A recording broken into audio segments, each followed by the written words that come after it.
Hello, everyone, and welcome to this screening of Toad Detour, the movie.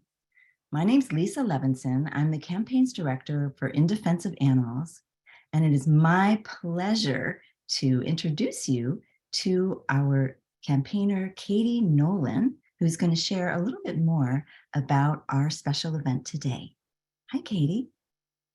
Yeah, hi, Lisa, and welcome, everyone. Again, I'm Katie Nolan, General Campaigner in Defense of Animals, and one of my big passions is amphibians. So I'm happy to have you all here today. It's my pleasure to welcome you to our screening of the Toad Detour, and this is in celebration of the 15th annual Save the Frogs Day, which is the world's largest day of amphibian education and conservation action. It's pioneered and coordinated by the organization called Save the Frogs. And I'm also honored to introduce you to Lisa Levinson and Burgess Coffield, two of the original volunteers of the Toad Detour. There'll be an opportunity for Q&A with both of them at the end, which is very exciting. So after you see the film, you'll get to chat with them live. So with that, I hope you enjoyed the Toad Detour, a film documenting one community's efforts to save toads crossing the road in their area.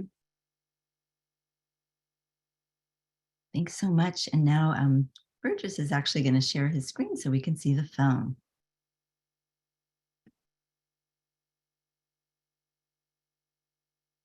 And I forgot to mention, Burgess is the director of this film as well. Yes, I hope everyone enjoys.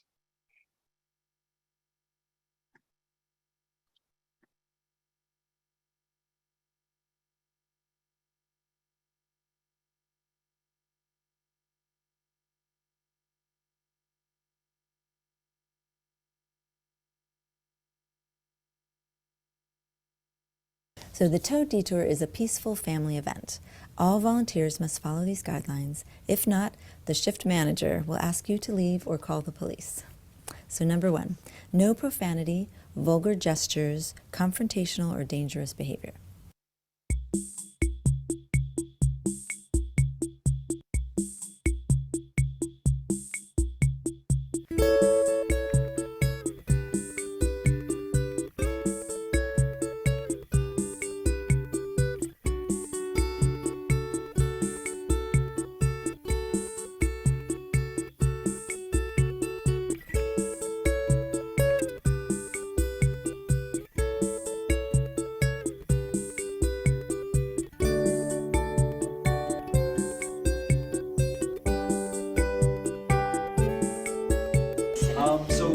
What made you want to participate in this? Number one, I love nature.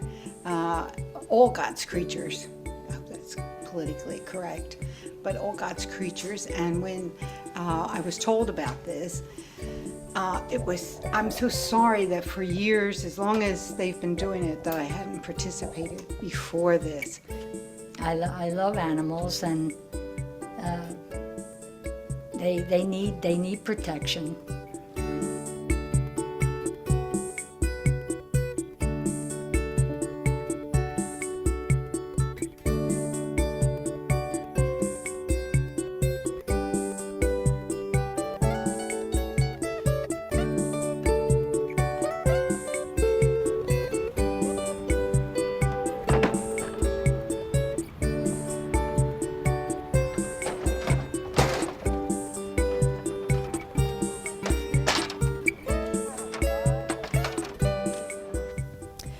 The Toad Detour, the objective of it is to protect toads as they're crossing the road during their annual spring migration.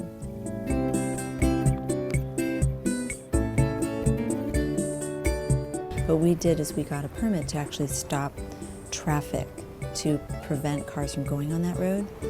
And so, so that was part of it, is to logistically and go through all of the rigmarole of getting this permit to stop traffic. And the other educational piece is really working with local school children and trying to get them on board and have them help the toads and get families and the neighbors to begin to understand what's going on here and that it's important and special and it's really unique to Roxborough.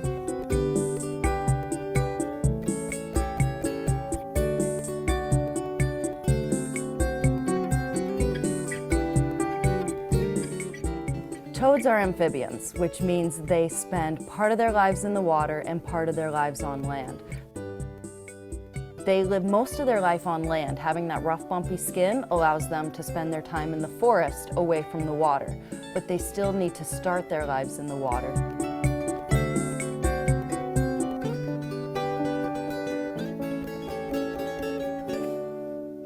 Stretch! All right, shake it out, shake it out, shake it out. All right, we ready? All warmed up? Right now we're at the Roxborough Reservoir, and this is where the toads come to mate. This water reservoir was built in 1889. It's the highest location in the city of Philadelphia. So what they would do is they would pump up the water from the Schuylkill River, and it would be stored here. And that's how all the people in these neighborhoods here in Roxborough would get their water. And then in 1960, they stopped using the reservoir, and they started pumping it in through underground stations on Shawmont.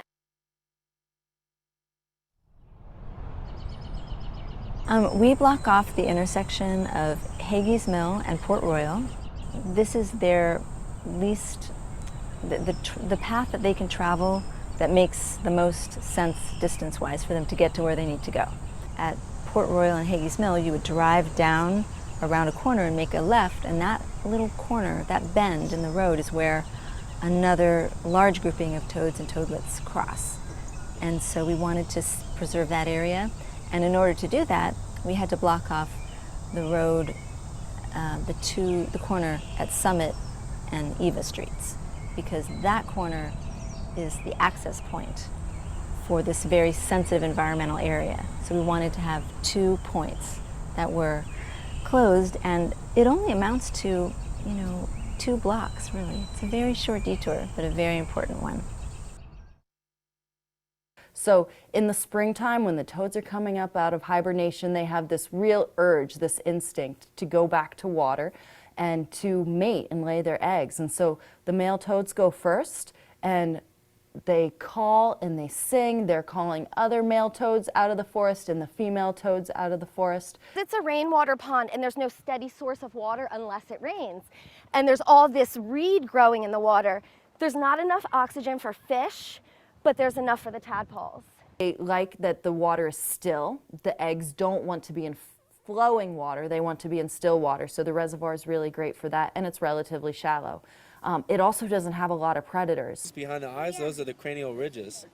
So if they're touching, that means it's a Fowler's toad. If they're not touching, then that's an Eastern American toad. What kind of And these don't look like they're touching, so I'd say this is an Eastern American toad. Eastern American toad.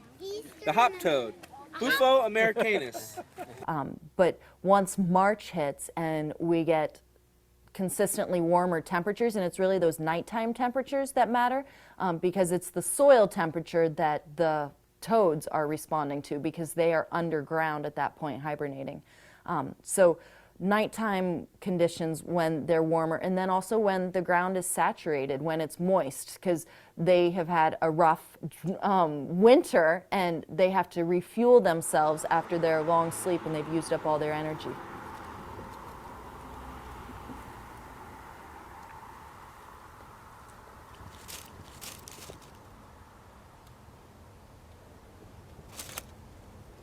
They all congregate in these bodies of water here at the ponds at the Schuylkill Center and at the Roxborough Reservoir, and oblivious to the fact that there is a road in between where they're spending most of their life and where they're going to breed.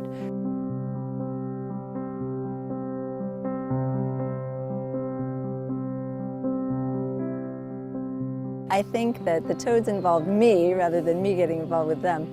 I was driving home one day, because I work in the area, and I saw all of these, what I thought were leaves on the road, and there were a couple hundred of them, so I was really thinking, this is so strange because there's all these leaves on the road, and it's spring, it's not fall, and it took my mind a little while to click in gear, and then I noticed there were a lot of these on the road and that they were animals. And as I got closer and I pulled over and stopped, I realized they were toads. And at that moment, I noticed all these other cars just driving over them, and I just felt so bad about that. And I would mention, oh, there are toads underneath there, and people looked down as they saw them, get crunched under the wheels, and it was just really heartbreaking, actually. And I thought, this is so sad, and I wasn't even sure why they were all there, but I thought we should do something about this. Then I think what had happened was a lot of toads were crossing, and I may have at that point called the police, because the police showed up, and I had a dying toad in my hand, and I showed it to the police officer, and it was a woman, and she said it was really sad, and she decided to park her car on the road to prevent any cars from going on the road, and she called one of her companions to block the other side of the road. And then we had a little detour that was set up there for a couple hours, and it helped a lot of the toads cross. And that's really where I got the idea. Maybe we can actually close these roads while the toads are crossing. The Schuylkill Center supports the Toad Detour in a couple of different ways. One, the toads originate on Schuylkill Center property. Many of them are coming from the woods of the Schuylkill Center going over to the Roxborough Reservoir. So we have a natural tie-in because of our location. So a lot of the materials are stored on our property, and we help to get the detour off the ground with our support as a respected institution in the community. It's an important organization. I think it's a really good idea. It raises a lot of awareness about the toads and about their habitat. So it's, and about the effects of the traffic on the population. So I think they've done a lot of good work. So the Toad Detour is this way to get people where they are, when they're commuting to and from work, when they're listening to the radio and hearing the traffic reports. A little tidbit about wildlife or about the environment that exists here that, we're oblivious to 350 days out of the year. But for a couple weeks when toads are migrating, it's brought to the surface and brought to light that we're sharing this space with a small amphibian.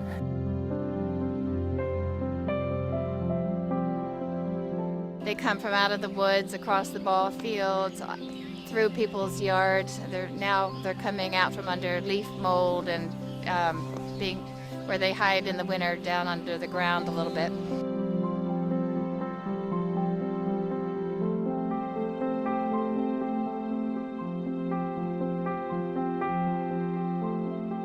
They go on this incredible journey. Most of them start pretty far back in the woods, and they all have to cross at least one street to get here. Helping animals, part of helping animals is having empathy for animals and maybe putting yourself in their place for a moment, just to imagine what it could possibly be like. As the soil starts to thaw, they begin to wake up from their winter slumber and work their way through the soil and then travel quite a distance on these little legs to get to the edge of the road, and they're pumped up. I mean, the first ones that cross are the males, and they're so excited and their hormones are just like going all over the place because they're one thing they want to do. They're very focused. They're getting there so that they can mate. And even the way they posture, they kind of push their feet into onto the road, and whenever they see a car or something, they fill up their chest and as if they could defend themselves. But they're really no match for a car, and it seems so sad to me that in the moment of their greatest vitality and vibrancy, that's the moment that they're run over and their life is ended. And I feel like that's so sad, all this amazing potential and life force that just gets squashed.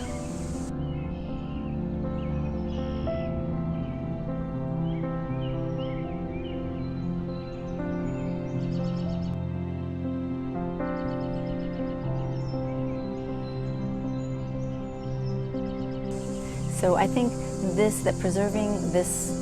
allowing this moment to happen where they can cross the road and fulfill to them their destiny, I think it's really an honor to help them.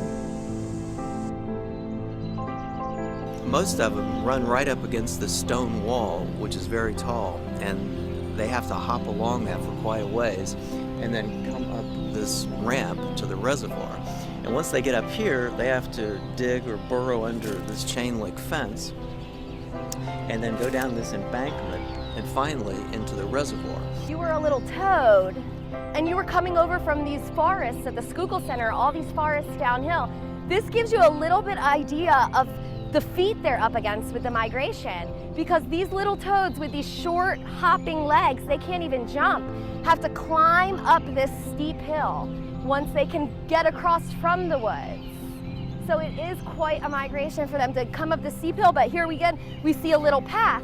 So when they come from their winter burrows and they come out at dusk and they get across the road safely, a lot of times they hit that stone wall and they have to just keep going until they find their way up, little by little, fight their way up as they can get up, kind of like a fish ladder in a dam. Yep, this road they cross right here, the road that runs along back here. This will be blocked off tonight. Yep.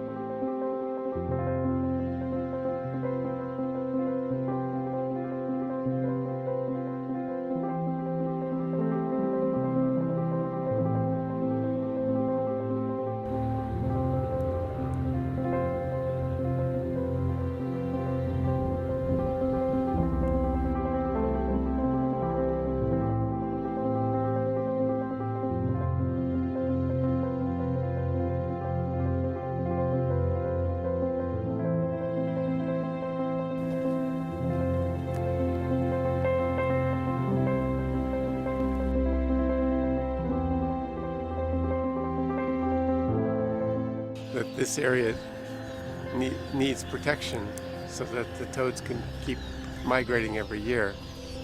Just, when the traffic isn't stopped and hundreds of toads get killed on the big nights, and so it's that could probably wipe out the population after a time. Their whole lives, this is what they were made to do. This is like the event of their lives. And so it seems very sad and unjust when they're just run over with impunity, by cars. And so, we're trying to do something about that. Hello? Yeah, I'm down here at Port Royal and, Hagismore. And people are flying through here, and we already saw one. Should I put up the barricade?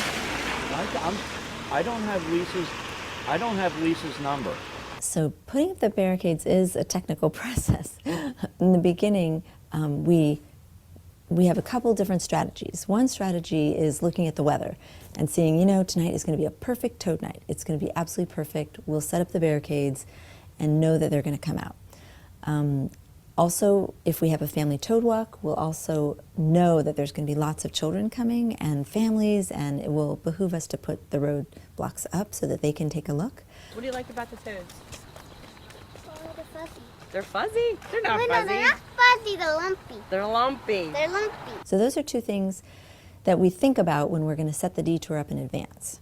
The other strategy is to walk on the roads. If the weather's variable, we're not quite sure if they're going to come out, we'll walk and we'll look. We'll do a toad spotting or toad patrolling and look to see if we find them. And if we do, if we start to see a few of them pop out or begin to hop on the road around dusk, then we know, okay, everybody move into gear, we're going to set up the barricades, let's do it.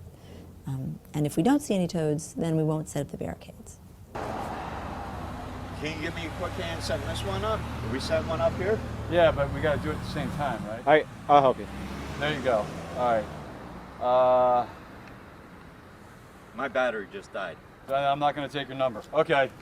If we have a lot of toads coming out, if we start to see 5 or 10 hopping out in the beginning, then we know it's going to be a good night. We'll set up the detour. So we do need people to actually do the labor of lifting all the barricade materials and to place them on the road.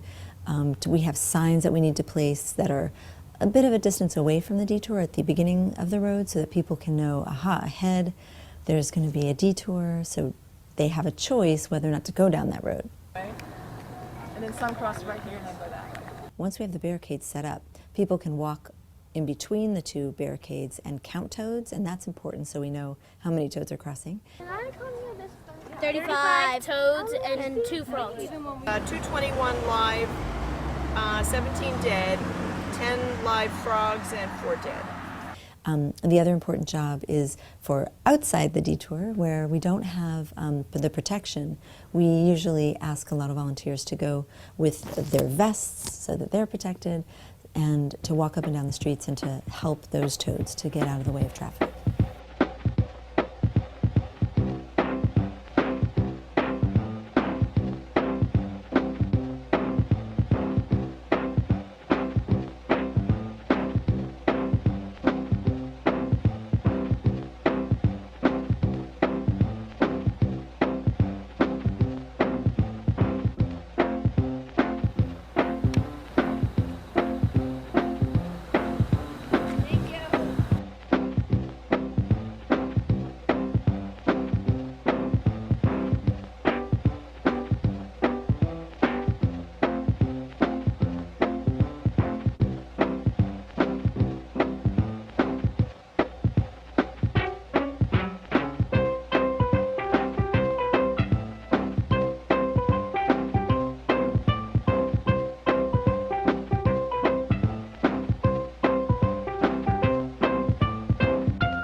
Last night we were getting some really big ones.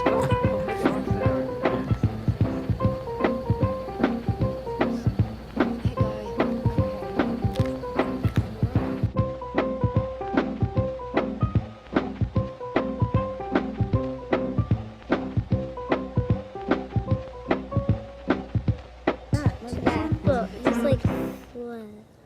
He's alive, Tom. Okay, Naomi. I got him. Okay, but we don't want to. These guys are just across the... So why do you come out here and do it? It's fun. Yeah. And I figure, for selfish reasons, it's keeping the mosquito population down. And this seems like an environmentally legitimate thing to do. Oh, just because I care about the toads. I care about wildlife, and toads are part of God's creation. So I care about. I don't like to see them getting, getting squished if we can help it. So. Rolling. Take 1, 2, 3, 2, 1. So now every year, right around the same time, people with Toad Detour shut down this section of Port Royal Avenue. Do it one more time. Port Royal Avenue. Port Royal Avenue. I do it because I love animals. I love the environment. I think every creature has its niche, and the niche is so important to the environment as a whole, even in an urban setting. So I really wanted to help out with something as simple as, if Roxborough thinks about how many mosquitoes one toad can eat, the tadpoles eat the mosquito larvae in the reservoir. I mean, everything has its purpose, its reason for being, and it all helps everybody out. And then I guess it was my first night, I actually saw a couple dead toads, and it totally broke my heart. So it just made me want to be here more and want to really get them across the road. Oh, I think it's too late for him. Yeah. Oh, buddy. Not every toad is going to make it. We've already had casualties. That's very sad, and I feel responsible for that. But again, you can't be everywhere at one time, and you're not going to be able to save them all.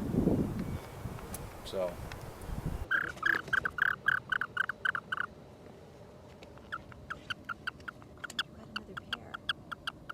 Yeah, they've been mating.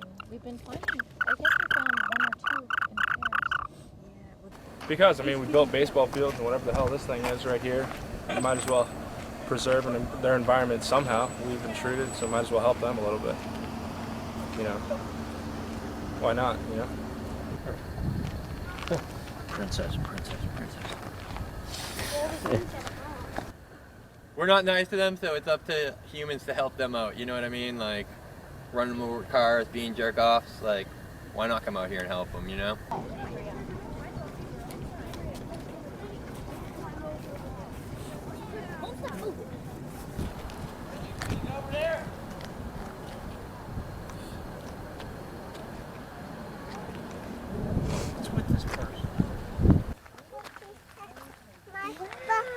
That goes in Andy's bucket. Let's go find one for your bucket.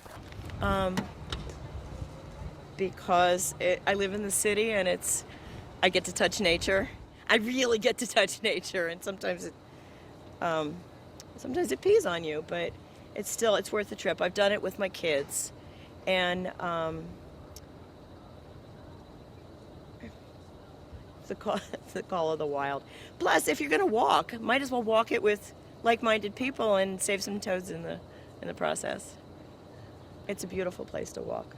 Well, just I mean, there's a lot of species that have been like their habitats have been fragmented, so they can't go through, you know, their regular cycles of mating and then laying eggs or babies, and then like the food structure as well is really, you know, impeded, because if certain animals can't get to a habitat that used to always get there, then, you know, the whole food chain is broken. Whoa, he's peeing on me. How many do we have? Hold on. Can you go down there? And I had 3 in my pocket, 1 in my hand, and I was scooting a couple with my feet, and I saw a real large toad. It was about to get hit by a big SUV. And when I tried to slow the guy down, he actually swerved at me and sped up. And of course, the toad got crushed. They're hard to find, but fun to find. Yeah. Because Why are they hard? you can't really see them. They blend in with the leaves. And then you also, you can hear them, but you don't know exactly where they are.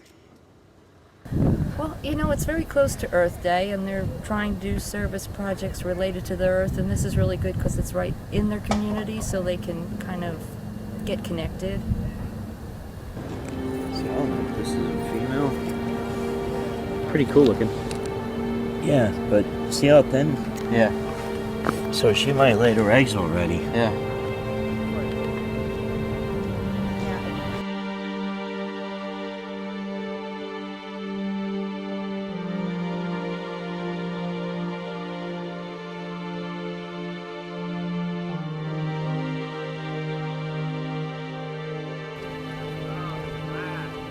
Oh, look at how little he is. He's so cute.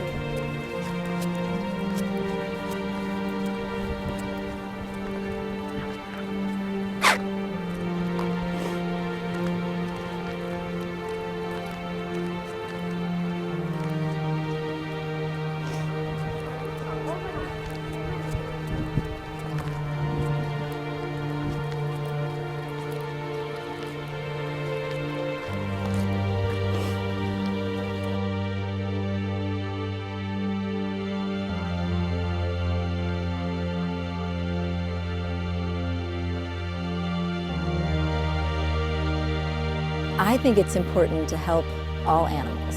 I think that they have a difficult time just surviving the natural elements, and if we don't need to kill them, I don't think that it's right to do that. You know? If we can, it's not that inconvenient for us. It's a short 2-minute detour, and it can save thousands of lives of toads.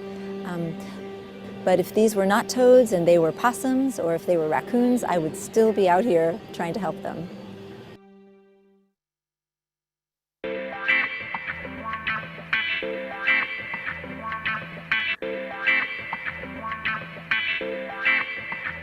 Some years we'll have 200 or 300 toads in a relatively small pond where it looks like the whole pond is just bubbling with activity. This year I would say we had 50 to 100 toads in some of our ponds.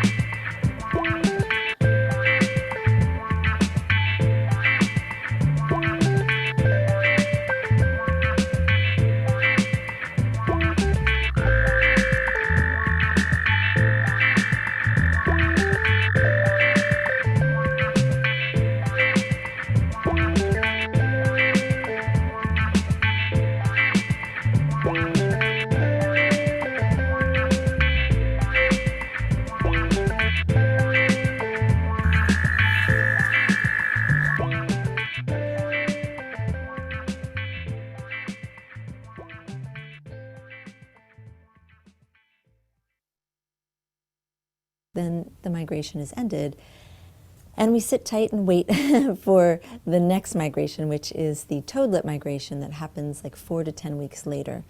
Toads go to bodies of water to reproduce, and they lay eggs in these long strands that will coil up, and inside these coils you'll see the small black dots.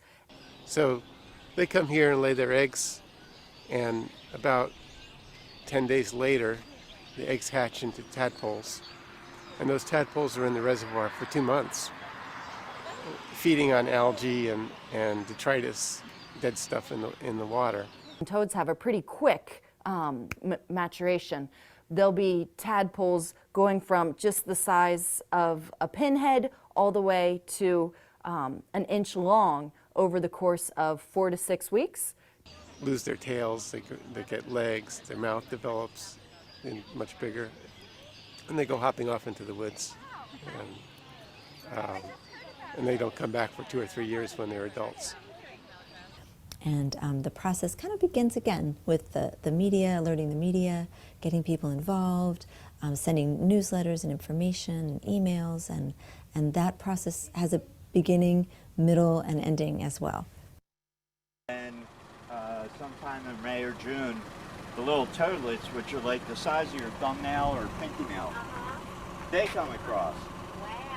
So then we take little plastic cups and actually scoop them into the cups and let them go.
And this year we had 2,000 toads that crossed during the initial migration. In terms of toadlets, we had a lot of new things that happened this year. We had many more toadlets come out of the reservoir exit out than we anticipated. We had thousands upon thousands, and one night I know the volunteers counted about 2,000 of them, and that wasn't even including the ones that were outside the detour, which we had significant numbers. Look at that! From the bottom.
completed the detour for the evening. We were packing up. There were just a few of us here.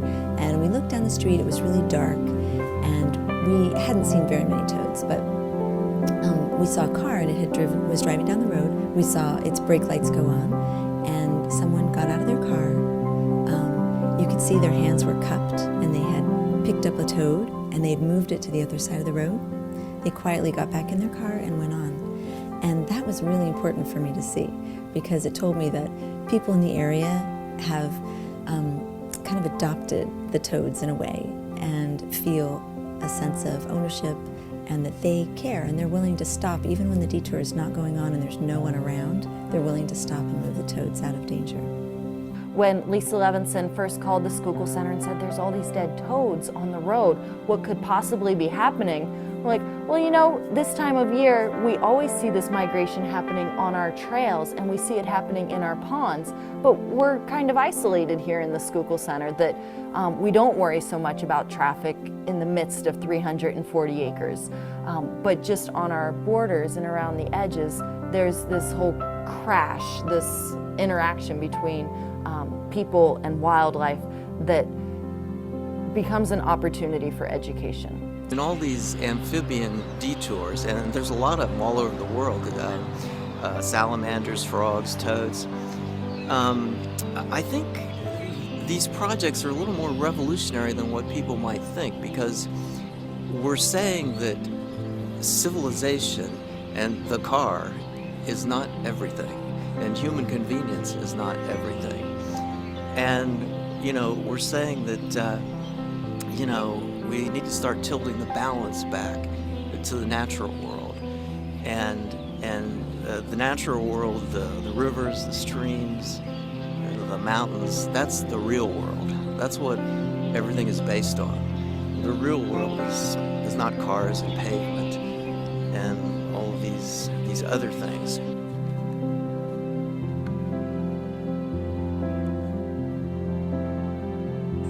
Well, let's see. I would like everyone to take away this idea that they can do something to help. That when you drive by an animal or you see something that just doesn't sit right with you, to do something about it. And that it doesn't take an army of people. It takes one person to notice, to make a call, to try to enlist other people, a few people, and those people will enlist other people. And if the press is alerted, sometimes you can get 100 volunteers like we were able to do. And so I do think that it's important that people know that they can make a difference. And anytime something just doesn't seem right or fair, anything that's happening to the animals especially because they don't have a voice to speak up for themselves, I think that's what I would really like people to take home, that they can do something to make a difference.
Hello, everyone. How wonderful to see that movie. And special thanks to Burgess, who's here with us today, who was the really the force behind that movie. That was a pleasure. Brought back really good memories. I have to admit, I was tearful sometimes because it's just so powerful for me to see some of these people from like a blast from the past, and all of these wonderful people who cared about the animals enough to come out and volunteer for the toads. Yeah, absolutely. And it was my first time seeing it through fully. Just so beautifully done. And you can just feel everyone's passion for the toads. You can feel how much they care. It's just really beautiful.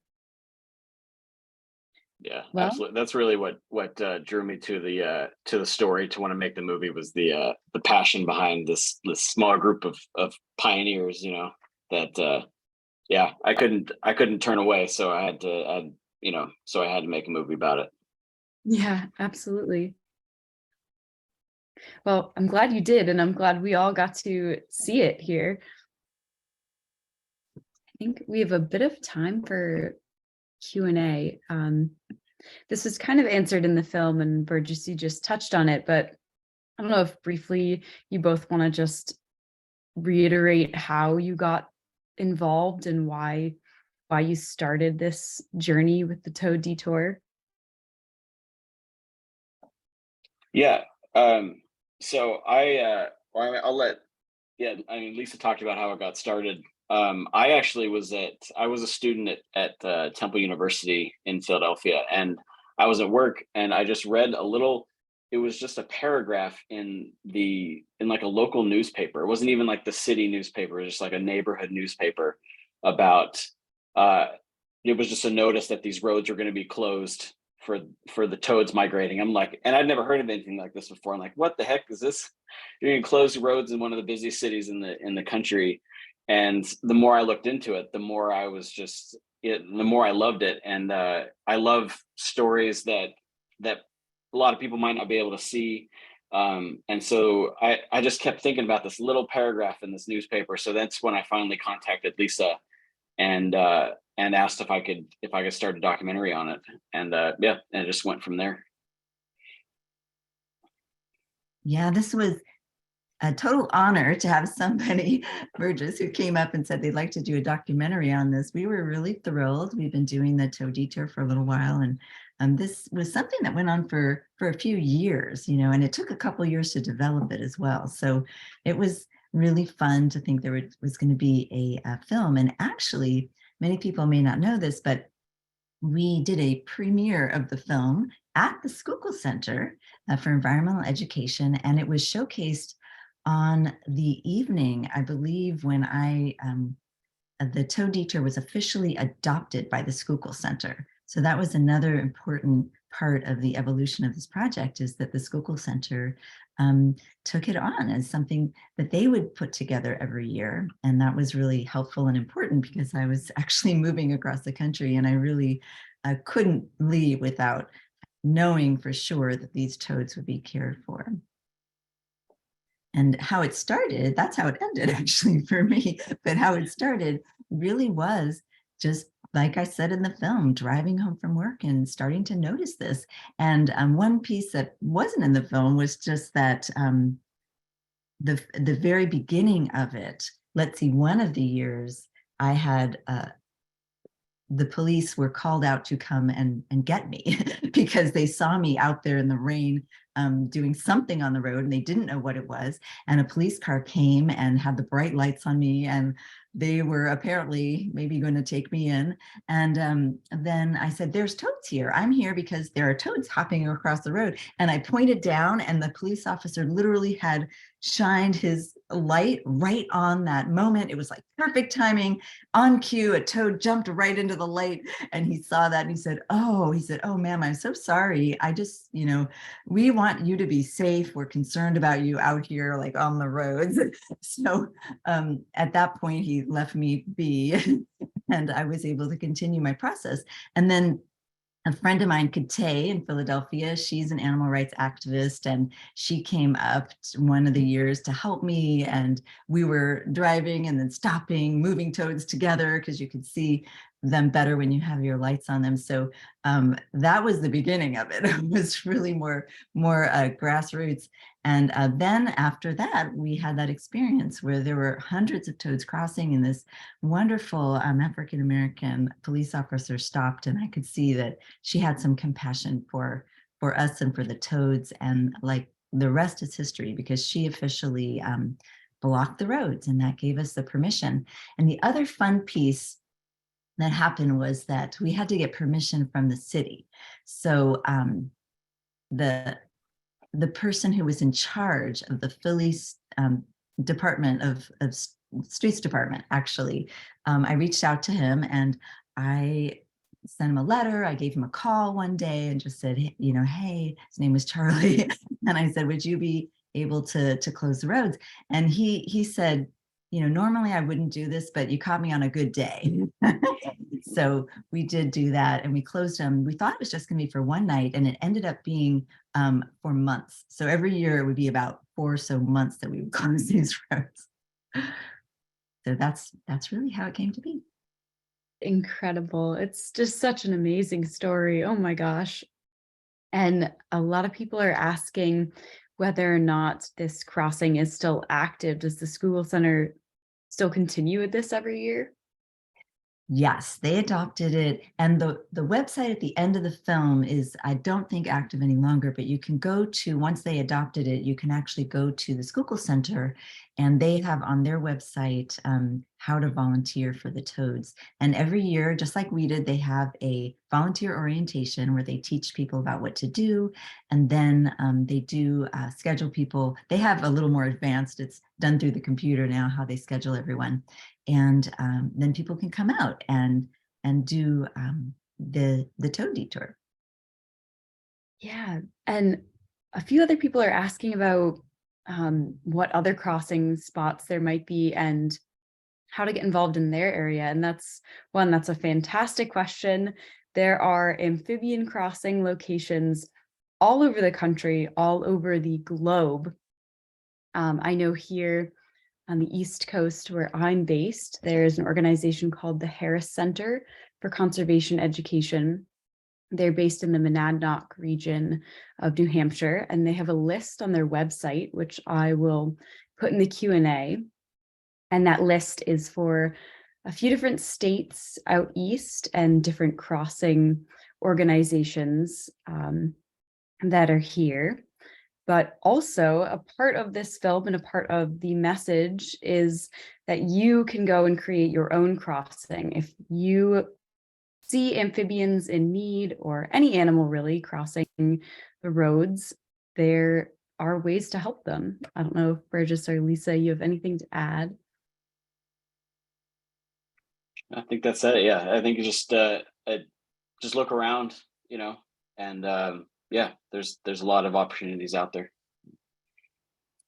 Yeah, I would highly encourage everyone, if you see something happening that, as I mentioned in the film, it doesn't feel right to you, to take action, because getting people involved even in the Toad Detour, what I originally did to get more people was I hosted a public meeting. I put in the local paper a little announcement, kind of like the one that Burgess saw. But this one actually said, you know, if you care about toads, please join our meeting. And surprisingly, we had a biologist, Doug joined the meeting, and the person who worked for the Schuylkill Center, she joined the meeting. I mean, we had this incredible group of people. Janet Lippincott, who was a photographer, joined the meeting. We had like maybe 10 people, and each one of them was a gem and helped to really bring this volunteer effort into the forefront. And it became really big. We had a few hundred volunteers. We did public school presentations. We had those giant toad walks. So there's a lot you can do with it. And it all started from just letting people know, just putting in the paper. Nowadays, you could do it on Facebook. You could set up a little event, and maybe some people would join you, and those people are going to help you, and you won't be doing it alone. Yeah, absolutely. A logistical question about toads. Someone's wondering if it harms them to touch them with your bare hands, if it's okay to be picking them up, or if you should wear gloves. That is a good question. So one thing that I know is not good for toads, and this is something that's become more prevalent since COVID, is using hand sanitizer. That is not good for the toads. So we would discourage people from doing that. And so it's actually better if you just, pick them up rather than have things like lotions or especially, that sort of disinfectant. And so most people pick them up, just you can hold them underneath or just a little bit on their sides. So we would try to minimize that a little bit. Awesome. I remember getting peed on a lot by the toads. So you just be careful of that, but obviously depending on how sensitive the skin is, it was completely harmless. It's just, it's just one of those fun things about nature. Yeah, definitely. I think, the important takeaway is no fragrant lotions, no hand sanitizer, like Lisa said. And sometimes when I go out at night, I kind of just rub my hands around in a puddle or a little bit of mud just to keep them moist and get them ready to touch toads. But afterwards, it's important to wash your hands when you're done touching the toads, but not in between. And gloves can be used, but not ones that have powder on them or anything, just plain gloves. But I think it's okay to touch them with your hands. Yes, and you won't get, warts or anything like that from the toads. There might be an old myth about that, but that actually isn't true. Definitely. Well, one thing I would like to mention just to everyone is that something very special about the project was that it brought together people who had very different views about, politics and also about animals. So in that area of Philadelphia, there was a huge controversy about deer. And so whether they were friendly towards deer or whether they wanted the deer to be removed from the area, that was a big conflict. So we brought in people who were on different sides of the spectrum about that in the local area, and they actually were able to unite over the toads. And that was remarkable for our community, to be able to join together over a common bond. And most people, I found, love toads. Some people traveled a couple of hours to go to the Toad Detour, which was exciting. And then people brought their grandchildren, which is also another thing that showed how important it was to the community. Wow. It's just amazing how toads can bring people together. Yes. It could be toads or possibly a mountain lion. We actually had in the Los Angeles area, there was a mountain lion, P22, who passed away sadly recently.